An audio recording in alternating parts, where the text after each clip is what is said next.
Hello, this is now a physics video, A2 physics video, unit 4 on capacitors. Now, you may have heard this term quite a lot, especially if you did electronics way back in the realms of GCSE. But obviously it's an electrical component because we've just been talking in terms of the logic of the course. As I said, this is probably going to fit in with, I'm going to upload this after my simple harmonic motion video because I think that's already up. Anyway, so I'll shut up and pen's just gone walkies. Okay, so essentially what this is, so it's an electrical component, and the main thing you need to be able to understand about a capacitor is it stores charge. In other words, it stores electrons that carry charge, hence it stores charge. So what does it actually look like in terms of maybe on a diagram? It looks kind of something like this. So it's just like a cell, but both of the lines are the same length. And in essence, in this we have two parallel metal plates which are covered with a coating, and obviously we know that the conventional current goes from positive to negative, and the electrons flow from negative to positive. And obviously these are all negatively charged, so you can work out from that which way they go. Basically, they will, it depends what you're doing with the capacitor, whether you're charging it or whether you're discharging it. Obviously discharging it, you charge it up to a certain amount and then see how long it takes to go down, but we'll go over the charging and discharging graphs in a minute. And we'll go into something else as well. But essentially this is what happens inside a capacitor. You have electrons that get stored on one side of a parallel metal plate. Okay, so that's essentially what a capacitor is. And obviously you can measure how long it takes to charge it, how long it takes to discharge it. Now, actually I'll draw that back on because I was thinking of something. I want to mention this actually first before I go on. I was just rearranging in my head the way I'm going to do this. Okay, so this is a charged capacitor, and obviously, so this is a charged capacitor with electrons on it. A discharged capacitor just looks the same but without the electrons there.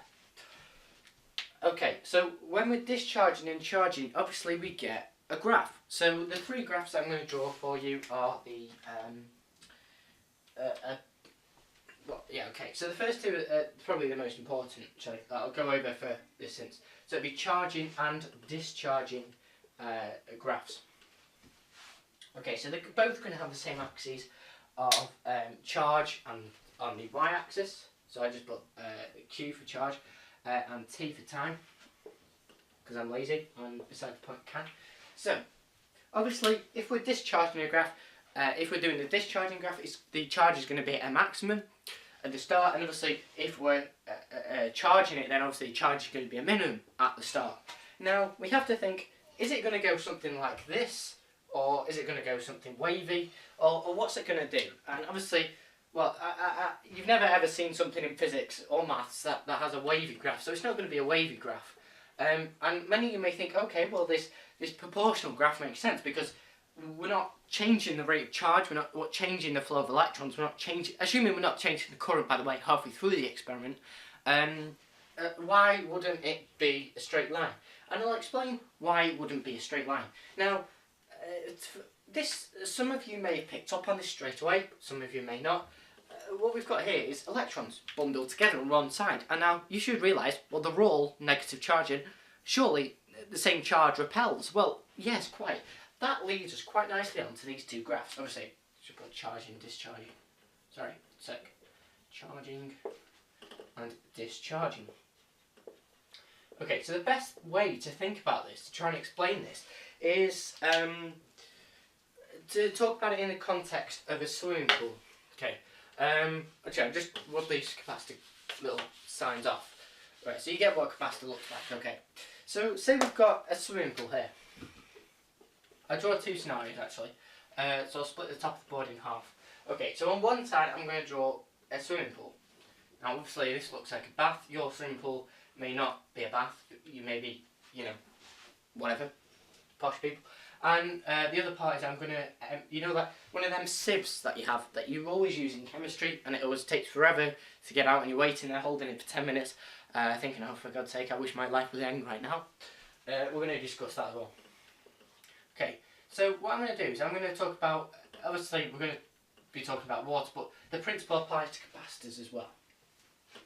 In terms of I'll explain why. Okay, so right, so imagine both things. So the swimming pool's full and the sieve thing is full as well. Now the sieve, obviously, it all comes out of this little hole here, and say we make a hole in the bottom of the swimming pool. Now it's not all going to drain out at once. It's not because there's a hole. It isn't all going to drain out. We need to think about the rate that these both of them, because both of them have the same principle. It's just two different ways of looking at it. Okay, so in water, actually, if I close this, if I close this and close this, say if you're stood at the bottom of the swimming pool, you know, because you're swimming and you think, oh, I'm getting bored of swimming, I'll just go to the bottom of the pool and see what happens. You will notice that you can't breathe for a start. But apart from that, apart from you've got a force upwards, that's obvious. You've also got a force down. Okay, well, what could pull you down? Well, obviously gravity pulls you down. But when you're under a certain amount of water, you will feel quite a weight on your shoulders, obviously, more than you would feel just stood out in the open. And that's because you've got all the weight of all this water that's pushing you down. That obviously you couldn't get inside a sieve, but the same principle acts in a sieve. Even though there's no mass, even though there's no object, there's no person inside the sieve, we've still got a downward force, otherwise the water would not be falling through the bottom of the sieve if there's no downward force. Now, agreed, the water, because it has a mass on the person, the water has a mass, and obviously that mass is acted on by gravity, so we know everything on the earth and ever in the universe is acted on by some form of gravity, be it very weak or very, very strong. Now, what I'm trying to get across here is, okay, so let's get rid of the person. Can do that. Create the hole. Let's introduce this hole part. Now we've discussed this pressure idea. Now, as the water empties, because when we put the person there was a lot of force on that person. So when we remove the person and remove the hole and create a hole, all of that pressure, that downward pressure, is pushing the water out because of the mass of the water is pushing itself out. Okay? But let's classify this as water particles. Okay? So draw little particles in the water. Well, big. Obviously these would be very small in comparison, but I'm trying to get an effect. Okay? I draw them in a sieve as well. And obviously, if you were, in chemistry, you wouldn't get away with this. But we're in physics, so it's alright. Because we can just talk about it and assume we're clever, and we don't have to spend forever drawing it because we know what we're talking about. Okay, so as the water, all these particles have its own mass. Each water particle will have the same atomic mass, if we're being specific. But as I said, you don't need to worry about that. So there's a lot of pressure on these particles at the bottom from all the particles that are above them, pushing them down because they have a weight, and that weight's pushing down on the particles at the bottom. Now, as these particles at the bottom escape, there's no particles above the particles on the top layer of the water pushing them down. So what I'm trying to say is, as more particles get pushed out the bottom, there's less on the top, because obviously we're removing a layer each time we push the particles out. There's less particles pushing them down on the top, so there's less force pushing them down out of this either sieve or of the swimming pool. Now, if there's less force pushing them out, they're going to be moving out at a slower rate. So how the hell do we relate that to capacitors? Well, remember I was talking about, capacitors before. I drew the capacitors, a charged capacitor with a load of electrons and a discharged capacitor with no electrons.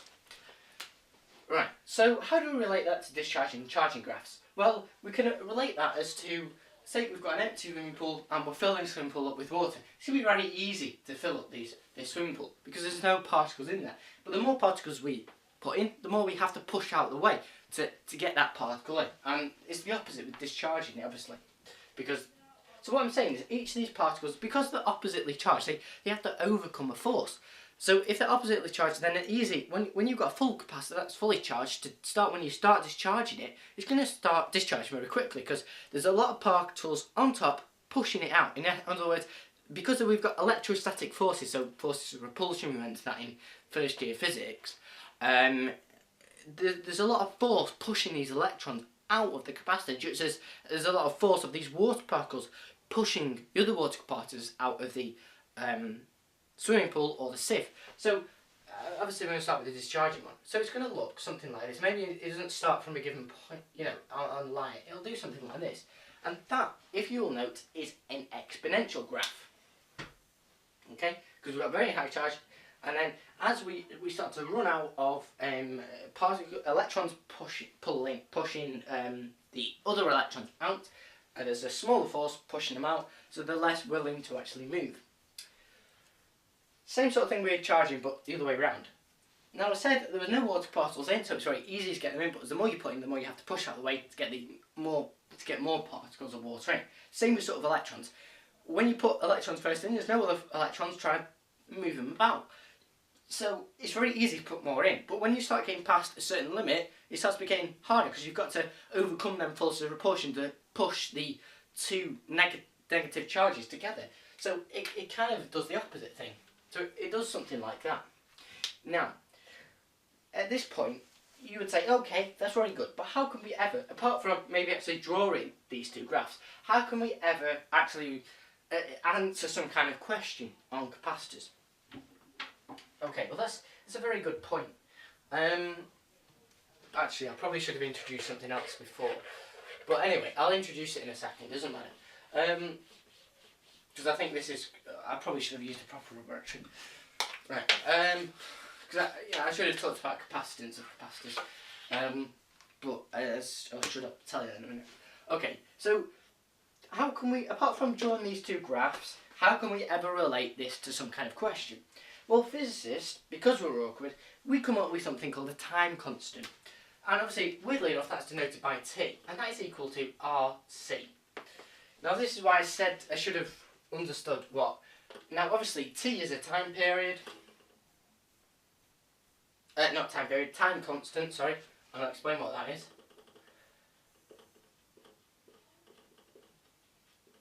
R is, we know, the resistance, but this C thing is something I'm going to stress quite extensively. It's not charge, it's capacitance. Now, I'll relate it to these graphs in a minute. This is why I probably should have done this the other way around. But I think it's quite good the way I've done it. So, what is this thing called capacitance? No, I've messed this up. No, I don't mean I've messed it up in terms of the actual theory's wrong. I've got to explain this first. For God's sake, shut up, Will. Okay, so how can we relate this? Because I'll tell you what capacitance is in a minute. But basically, this time constant is related to these two graphs because we've said they charge at an exponential rate or they discharge at an exponential rate. So, obviously, it sort of begins sort of almost linear and then it goes off on a curve kind of thing. Now, there's no other way of putting this to you. There's no equation that we can derive to come up with this. You just have to, it's just one of them things you have to be able to talk about in physics. Now, a time constant. Now, we were talking, if you remember, we just talked about the force. When you start charging, when you start discharging, when you start emptying the swimming pool, when you start discharging a capacitor, there's a lot of force pushing all of these electrons out of the capacitor. But then after a certain time, there's not as much force pushing, so they start to slow down. But how can we relate this to some kind of exponential graph? Because obviously it's going very quickly at the start, and then it starts to go very slowly. So there's some sudden sort of, well, it's not exactly a sudden sort of change where the graph starts going like that and it suddenly goes off in a tangent. There's a very steep part and then it sort of levels out a little bit. So we must be able to relate this to some kind of, because obviously on the bottom we've got time. So how can we, there's something that we must be able to do to determine, okay, it's almost like the gradient of the line sort of thing in what I'm trying to say. Now, granted, you could say, okay, well, Q equals IT, so Q times T, well, it's IT squared, but that can't get you anywhere, so we can't do that. That was just to confuse you, really. Right, so I'm not doing a very good at explaining this, but, because there isn't really a way to explain this, I'm just trying my best to create a way to explain it. Okay, so I was just talking about the amount of force being to push out these electrons being very high at the start and then sort of dying off towards the end, which gives us either these two graphs, whichever way you either start charging it or discharging it. So as I said, it's very steep and then it sort of levels off in both cases. So this time constant, we come up with this thing called a time constant. Now, a time constant is just the, essentially, in a word, a time constant, you might want to write this down, is the time for a capacitor to charge to 67%. So we'll do to 67%. So if it's got a maximum charge of Q, and it's got, yeah, so a maximum charge of Q on both sides, and therefore to get to 67% is 0.67 times Q, or, yeah, 0.67 times Q. Sorry, one sec. 67 times Q. Draw that on both graphs.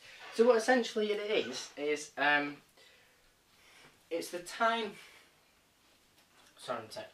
Shall I just 1.67 times Q and 0.37. Sorry, one sec. Q. It's the whichever way you're going, in terms of it's either charging a capacitor or discharging. Whichever way you go in either charging or discharging, it's the time taken to have the percentage change by 67%. In other words, if you're charging it, it's the time to get to 67% fully charged, or if you're discharging it, then it's the time to get to 37% charge, because obviously you've reduced your 100% initial charge by 67% to get you 37%. So it's the time taken to change the charge by 67%. Now the reason it's 67% is, you know, physicists have gone in labs, worked it out, but that's just what we as A-level physicists need to understand. It's the time taken for a capacitor to charge to 67% or discharge by 67% to 0.37. And that's because in that first instance, in that first 67% charge, difference in charge either way, the electrons are pushing it out at an enormous rate. But then after the 67% changes happened, either increasing it by 67 or decreasing it by 67%, it starts to die down. And after 67, you can see on both curves, it starts to sort of level off. I've tried to draw it on the best I can. Obviously, it's not accurate. So that's what the time constant is. Now, it's one time constant to get to 67%. So T is a time to get to 67% difference, either charging it or discharging it by 67%. So what's the time constant to fully discharge it or fully charge it? Well, as I said, this is something else you just need to know. It's 5t to fully charge or discharge. Okay, whichever way you're going. And you can say, I'll see that's hugely different. It doesn't make sense to get t is equal to 67% change. So if you double that, that's 2t. And surely that's over 100%. Well, you have to relate to this idea of the force being exponential. It's very high at the start and then it kind of levels out because it's very hard to put electrons into the capacitor when you've already got a few, or to get rid of the last remaining electrons because there's not as much force. As I remember, keep relating to that water idea if you're stuck. Okay, so that's why we've got this kind of huge change and it doesn't quite look right. Okay, but as I said, that's just something you need to understand. So if that doesn't make sense to you, you just need to remember it's a one-time constant to get to 67% difference, either to get to 67% charged, or get to 0.37% charge if you're discharging it because you've reduced it by 63%.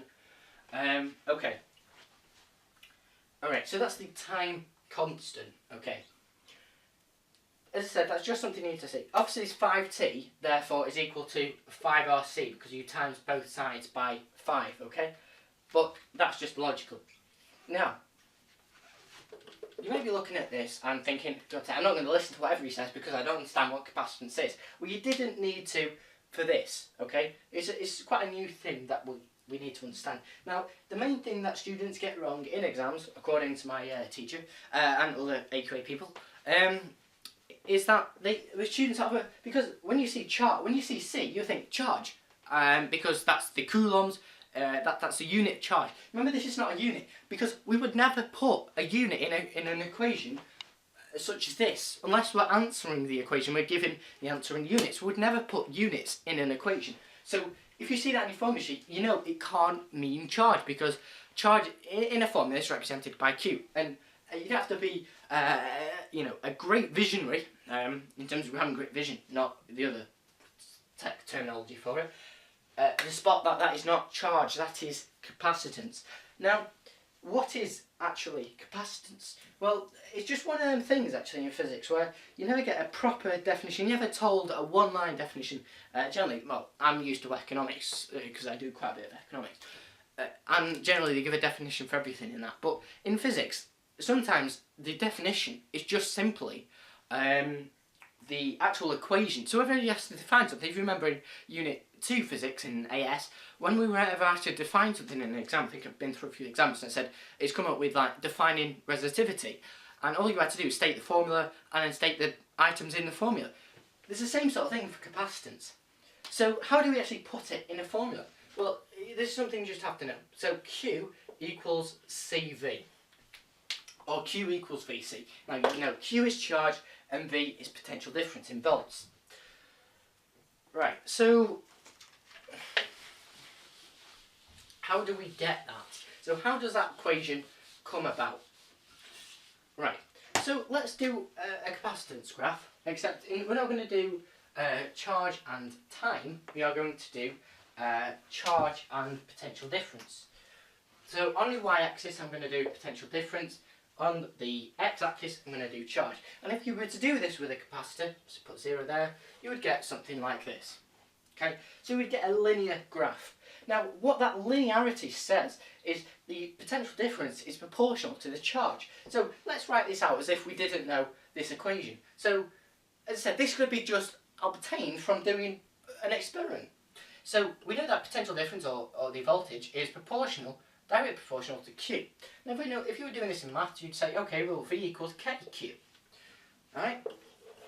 So this K, if you compare V equals KQ to Q equals CV, you can say that the constant proportionality is, oh actually, I'm going to mess this up completely. Sorry, one sec, sorry, I've done that wrong. Sorry, I do apologise. Sorry, Q is directly proportional to the potential difference, so therefore Q equals KV. This is better, I do apologise. Right, I didn't think that I was doing that right. And you'll see why. So, if we compare these two equations, I tried to derive it then just off the top of my head without planning this. Because normally I plan my videos, so I didn't plan that, I just saw that and thought, oh, this would be a good thing to explain. Which proves, people of the world, why you should always plan stuff before you do it. Otherwise you look like a complete idiot on YouTube. I mean, that happens to me throughout my whole video. Every single video I do, I make some kind of thing where I look an idiot, so it doesn't bother me. But, you know, for those of you that have dignity, it's just a good thing to do. Okay, so anyway, going back to this physics. Now, as I said, if you were to plot this graph, you would get the linear line such as this. Maybe, you know, you might get a few anomalies, but essentially, this is your line of Beth's fit. We said the charge is directly proportional to the voltage, not the other way around, because otherwise it starts to get a bit weird. Okay, so if the charge is directly proportional to the voltage, we put a constant proportionality in there, so Q is equal to KV. Now, this K is a constant proportionality. This constant proportionality, because we were measuring a capacitor, they just call it capacitance. So when we define capacitance, we just say capacitance is the charge per unit of potential difference, because we just rearrange that to get C is equal to Q over V. And when you do something like that, you just say see, this is why it messes up. The capacitance is equal to charge per unit of potential difference. Okay? So that's what capacitance is. Really, it's just a measure of a capacitor's ability to hold charge over a given potential difference. That's essentially what capacitance is, but you would better be defining it by this equation, and I've kind of helped you derive it and see where we've got from. Actually, this was a good way of doing it round. I'm quite proud of myself, actually, if I don't say so myself. Okay, so that's we've done most of capacitors. Right, so the key things to remember so far is that the capacitors charge and discharge exponentially because of the forces that are being pushed out or pulled in. We kind of discussed about that. and it takes one time period, which is this t thing, or time constant, for the capacitor to change its charge by 67%, so either increase to 67% or decrease by 67% to get to 0.37%, 37% of the initial charge if you're discharging it. And 5 time constants to fully charge it or fully discharge because of the exponential graph. And then we said, okay, well, we'll do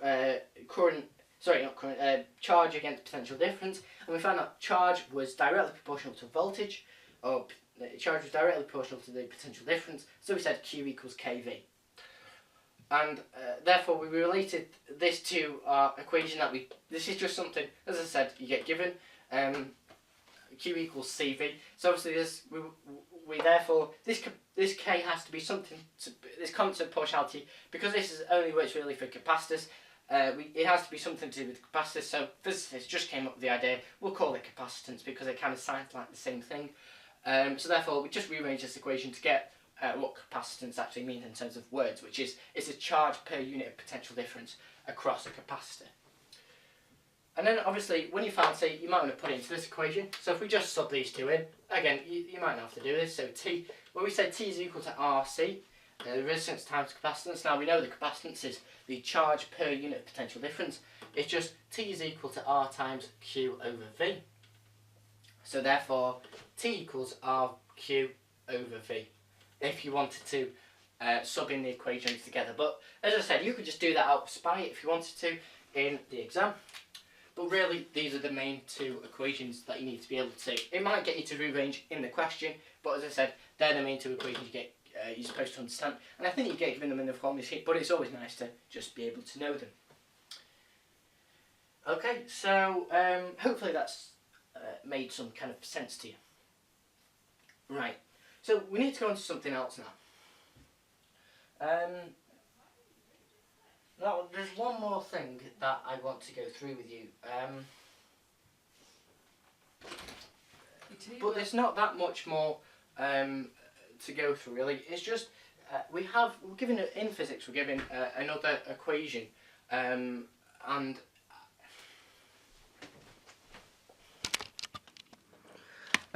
okay, so what I've done is I've just kind of assuming we've got that, how we come up with Q equals CV and C being the capacitance, and I kind of explained what the capacitance actually was. Now, do apologise, but in questions where you will use this Q equals CV, it will only be through a varied number. It'll only be through a small number of types of questions. It will either be ones that specifically only relate for you to use that one equation. It might say a capacitor has 48 coulombs of charge and a potential difference of 12 volts, work out the capacitance, and obviously you would divide, you charge, which is 48 coulombs, by 12, you get an answer, which would be 4. So it'd be a capacitance of 4. Now, remember, you've got to have units, and as I said, for capacitance, it's just defined by, it's the unit of charge it's a charge per unit of potential difference. So therefore it would be coulomb per volt is a way of specifying the units of capacitance. Okay, so really that's what we're looking at, and the only other thing they might ask you to do is to rearrange this to get the capacitance as we've done over here, and then sub it into your equation for the time constant.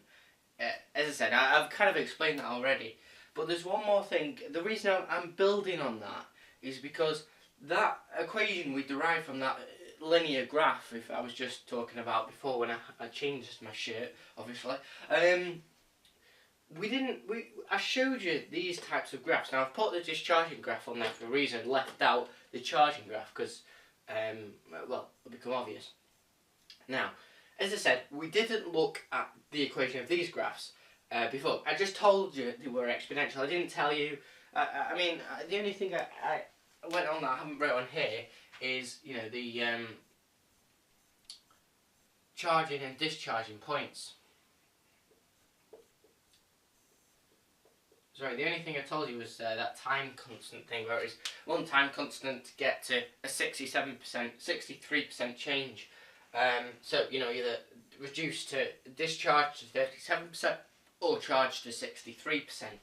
I didn't really explain anything other than that on these graphs. Now, I told you these graphs were exponential graphs, so, you know, if this was y and x, it would be something in the form of y equals e to the x, depending on what specifically the graph looked like. Now, instead of y, we've got q, and instead of x, we've got t. So how does this relate to this kind of graph? Now, obviously, it's not going to be as simple as that. Sometimes you may see the graph in the form y equals a e to the power x, where it's stretched in a certain way. Now, the reason I'm relating to this graph rather than just e to the x is because charging this only works for discharging capacitors, by the way. So don't just apply it to charge. There's a reason why I've drawn a discharging graph on there. Now, you will never get a discharging graph for a capacitor, which is matches specifically the equation of an exponential, because you know, you've got your various little changes in terms of your capacitor might be slightly out. It shouldn't follow the exponential graph because, you know, it is slightly different. It does sort of follow the exponential, but it might be raised up a bit, or it might be reduced, it might be moved down. We don't know, okay? But the only thing we can say for certain is it won't match perfectly the exponential graph. It will show the exponential graph, but it won't be as we would have expected it to be, because at some point it's going to discharge, and at some point it's going to fully charge. So that's, if you remember the exponential graph, that it doesn't intersect anywhere. Well, actually, I'm going against that, does. Anyway, not saying this graph will intersect, but at some point it won't be able to take any more charge, if that makes any sense at all. Hopefully it does. So that's why we can't follow it specifically, and why we have to put this y is a e to the power x. Now, as I said, it's not in the form it's not in terms of y and x's graph, it's in terms of q and t. So if we wrote this one equation in terms of q and t, let's see what that gives us. So q equals, I'm going to leave it as a for the moment, but I'll explain what that a is in a minute. So a e to the, now this x bit, I'm not just going to write t, and there's no specific way you need to know how to be able to define it in terms of why this is. I've tried to give you the best explanation, but still there's going to be a few stages that I very rarely skip out stuff, and most of the points is because personally, if I'm being honest, I don't specifically know why the equation is formed in. I get the basics when trying to explain it to you like this, but I mean, you're not expected to be able to understand it, and most of the point I don't. I understand all of this, obviously, because, you know, I've been able to teach it without having a book in front of my face. But what I'm trying to say is, I'm just going to put on something. Normally, as I said, I would put on t here, but it's not just t, because we're not just looking at y equals x sort of thing. Anyway, so it's negative t over rc. Okay? So that's just, it's e to the power of negative of the fraction. Now you could say, okay, well that means q equals a over e to the power of t over rc, which is correct, you know, if you want, or you could have it in this vein. So really, essentially, this is, you know, because you have the power negative power thing, that just means q equals a over e to the power t over rc, yes? Because that's a negative power, so when it's a negative power, we do the reciprocal. But as I said, you know, it's easy just to remember this one. Okay? Right. Okay, so what does that tell us? Well, we need to do another thing before we can actually work out what it's saying. Okay, so whenever you will look at the y equals a to the e to the power x graph, generally, say, okay, right, actually, think of this. So if we go back to our first set of equation, which was q equals a e to the power. Oh, sorry, one sec. No, actually, forget that. I'll carry on with this equation up here without confusing you. So y equals a e to the power x. Now let's say I'm not. This is confusing because this has already got a time on the bottom. Remember, that's not the time periods. That's just the time. The time constant is the thing I talked about before. Alright. So let's assume that let's find out what y is when x is 0. In this, y equals a e to the power x. Now remember, y is just a variable on the y-axis and x is just a variable on the x-axis.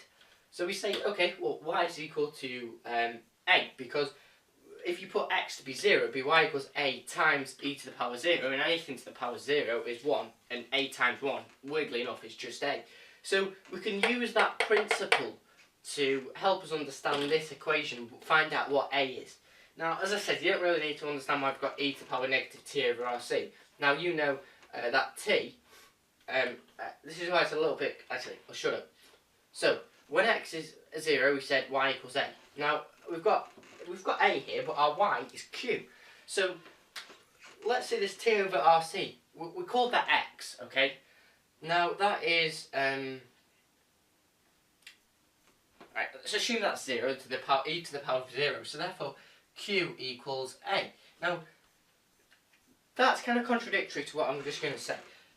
Well, it follows the same sort of pattern, but q equals a. So this a value, it kind of can't be q, just q on its own, because if it was, then you'd say, okay, well, q equals q times something else, and that something else must be 1. And it's not always, it's not just q. I'm going to explain why I'm trying to avoid confusing myself in a minute. This a, okay, is actually q naught. So q equals q naught, and I'll explain what that is, e to the power of negative t over rc. Now this q naught is what we call the initial charge. So it depends, this is why it's always for discharging, because you would never have, if you were charging, this equation wouldn't work, because your equation for q0, your initial charge would be 0. There's nothing you can do to improve the charge, where obviously we know it increases charge at some point, so that's why we can't use these equations. Okay, so, right, what I'm trying to say is that this q is the current charge, or the charge at a given point. This q0 is the initial charge, e to the power of negative t. Now, this t in this part is actually called the time period. So it's how many seconds. Whereas over here we called it the time constant. So I'm going to call this time on the top big T, and RC is obviously the time constant. Now the reason I'll have a go explain this. Now the reason it's negative T over RC. Well, it's got E because it's an exponential. It's T over RC because it's the ratio of the time, because we didn't come up with a time constant for nothing. It's the ratio of the time constant. It's a ratio of the time constant and the time that's taken. So it's how much of the time constant has been used up. If that makes sense? Hopefully, it's pretty good, because, as I said, it discharges at an exponential rate because of all that extra force pushing it out.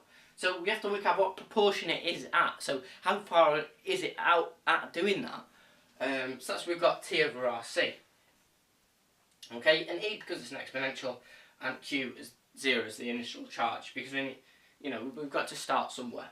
Okay, so hopefully that's explained it. Now the key thing with this equation is that it comes in a number of forms. Now we've said it in terms of charge. It could easily be in terms of current. So you follow the same pattern. The current you want to find out is equal to the initial current times e to the negative t over rc, and you could also work it out for potential difference. So the final potential difference is equal to the initial times e to the negative t over rc. Okay, so they're just a number of equations. As I said, you could rearrange that, but it'd be pointless. You just need to accept the fact that these would follow the same kind of graph, so therefore we can use the same kind of equation. Okay, so hopefully you'll understand that. That is the end of capacitors. We've covered it all now.